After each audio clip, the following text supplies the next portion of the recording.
কি খাচ্ছ? সেই কালকের বানানো কুকিটা? কেমন খেতে হয়েছিল মামা? আজকে আমরা কি বানাবো? কুকি। তার জন্য কি লাগবে সবার আগে? বাটার। চলো বাটারটা খোলো।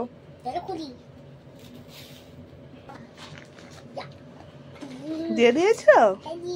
এবার এর মধ্যে কি দেবো?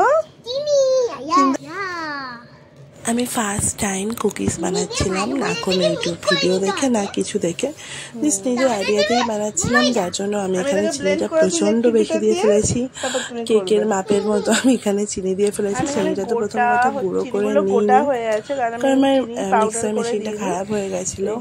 আর তারপরে এতটাই বেশি চিনি দিয়ে দিয়েছি, যেখানে বলছিলাম আমি দানা দানা হয়েছিল, চিনিটা মিক্স হচ্ছিল না ভালো করে। আর তার জন্য কুকিটাও প্রচণ্ড বেশি মিষ্টি হয়ে গেছিলো। বলতে গেলে এটা একটা ফেল রেসিপি, যেহেতু প্রথমবার বানিয়েছিলাম, নেক্সট টাইম যেরকম ভুল আর হবে না। কিন্তু কুকিজটা খেতে খুব টেস্টি হয়েছিল, যেটা মামের সহ আমাদের ফ্যামিলির সবারই পছন্দ হয়েছিল। কিন্তু ওই মিষ্টিটা একটু বেশি হয়ে গেছিল, বেশি হয়ে গেছিল। নেক্সট টাইম অবশ্যই আমি ঠিকভাবে বানাবো, মিষ্টিটা ঠিক পারফেক্ট দিয়ে আর তোমাদের সাথে রেসিপিটা শেয়ার করব। পুরো ভিডিও দেখতে থাকো, ম্যাডামের বকবক শুনতে থাকো। এর মধ্যে আমরা মিক্স করে দিই আটা। শুধু খেয়ে নিবি? ভ্যানিলা এসেন্স এগুলো বলে দেবো পরে। মাম্মা আটা দিয়ে মন্দির বানাচ্ছে।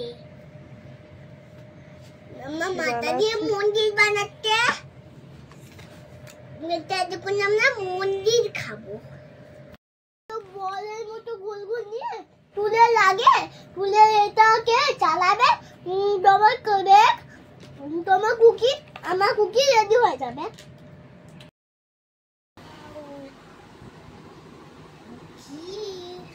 হয়ে গেছে? অন্যভাবে কেন বললাম তো চকলেট। এই যে সবার আগে টেস্ট করছে নিনি, কেমন হয়েছে? আমি এখানে বেক করার সময় ভিডিও করতে ভুলে গেছিলাম, তাহলে যাই হোক আমি কিছুটা গ্যাসে বেক করেছিলাম, কিছুটা ইন্ডাকশন ওভেনে বেক করছিলাম। তো কিছু হচ্ছে কুকিজের ওপর আমি ওপর থেকে চকো চিপস আর চকলেট দিয়ে দিয়েছিলাম, দিয়ে বেক করতে বসেছিলাম। আর কিছু কুকিজের ওপর ডার্ক চকলেট হচ্ছে, মানে কিছু কুকিজের ওই আটার ব্যাটারটার সাথে ডার্ক চকলেট কুচি করে মিক্স করে বানিয়েছিলাম। দুটোই খেতে ভালো লাগছিল, দুটোই হচ্ছে আলাদা টেস্ট ছিল দুটোর মতো। এখানে আমি নিজে টেস্ট করছি, একটু বেশি ঢং করে ফেলেছি। যারা একটু বেশি মিষ্টি খেতে ভালোবাসে তাদের জন্য কুকিজটা বেস্ট ছিল, আর এমনি টেস্টও ভালো ছিল। কুকিটা কেমন খেতে হয়েছিল দেখি, তাকাও, ভালো খেতে হয়েছিল। বিকেলবেলা ঘুম নাই চোখে, কুকি খাচ্ছে কোটো ধরে।